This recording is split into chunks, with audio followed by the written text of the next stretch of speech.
Jangan lupa like, komen, dan subscribe channel YouTube TVRI Bengkulu dan nyalakan lonceng notifikasinya.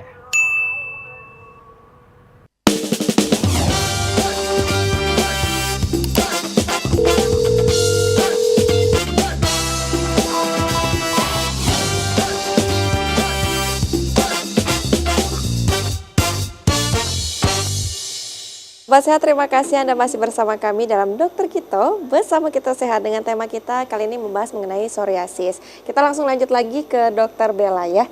Silakan dokter. Oke. Ini untuk perubahan gaya hidup untuk mengatasi psoriasis. Ini juga penting ya.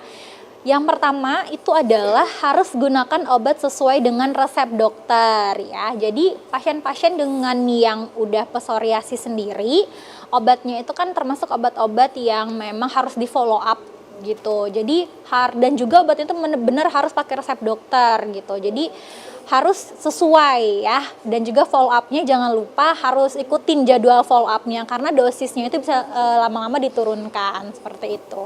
Dan jenisnya pun tadi banyak ya dok ya, Betul, masing-masing jenis beda-beda ya dok. Masing-masing jenis psoriasis juga beda. Terus kalau misalnya nanti satu obat dia masih juga tidak respon gitu ya, nanti dia bisa diganti atau di change sama obat-obat yang lain gitu.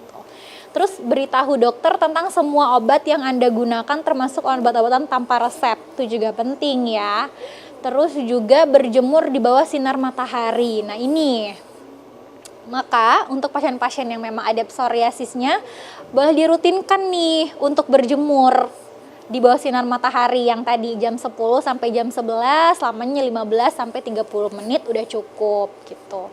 Terus menjaga kebersihan kulit dengan baik supaya yang tadinya sudah ada psoriasis jangan sampai jadi infeksi gitu. Jadi tetap harus dijaga kebersihan kulitnya. Dan rutin berkonsultasi dengan dokter, termasuklah obat-obatan tadi, terus juga pola makan, gaya hidup, dan juga pencetusnya salah satu yang tadi yang kata dokter Wenti bilang, stres ya. Manajemen stres pun itu juga harus tahu gitu gimana cara supaya, karena stres sendiri itu makin gatal nanti psoriasisnya, itu dampak dari psikisnya ya. Terus juga hindari kemungkinan terjadinya infeksi oleh bakteri yang tadi udah dibilangin ya. Kemerahan di sekitar kulit, nanti bisa juga dia bernanah atau dia semakin nyeri atau jadi bengkak, itu juga bisa. Dan hindari cedera kulit dan kulit kering yang dapat memicu penyakit. Kalau udah punya kulit kering, maka rajinlah pakai pelembab gitu. Dan kapan nih harus segera ke dokter? Kalau yang pertama sudah ada tanda-tanda infeksi yang muncul. Tadi termasuklah kemerahan dan bernanah. Terus juga lukanya itu dia semakin memburuk atau muncul luka baru bahkan jika sedang menjalani terapi. Harusnya dia respon terhadap terapi ya. Tapi kalau misalnya ternyata malah ada psoriasis di tempat yang baru, itu harus segera lagi ke dokter. Terus juga kalau misalnya lukanya tadi yang tadinya sudah membaik, terus dia lukanya makin gatal, terus makin merah, makin menebal, itu juga harus langsung segera ke dokter. Dan ada bintil di kulit terutama yang disertai dengan demam, kelelahan, nyeri otot, dan nyeri sendi ataupun bengkak pada sendi-sendinya. Karena berarti nanti dia juga sudah mengarah ke artritis tadi, ke sendi-sendi tadi. Dan juga kalau misalnya sudah disertai dengan demam, itu berarti sudah ada tanda-tanda mengarah ke infeksi, seperti itu. Nah, berarti ini untuk psoriasis ini dokter Wenti dan dokter Bella ini bisa menyebabkan komplikasi sehingga ada timbul penyakit lain nggak sih dok? Kalau misalnya untuk komplikasinya, biasanya dia itu nanti lebih ke arah jadinya tuh psoriasis artritis yang paling banyak gitu. Jadi nyeri-nyeri sendi juga, bengkak-bengkak sendi gitu. Seperti itu.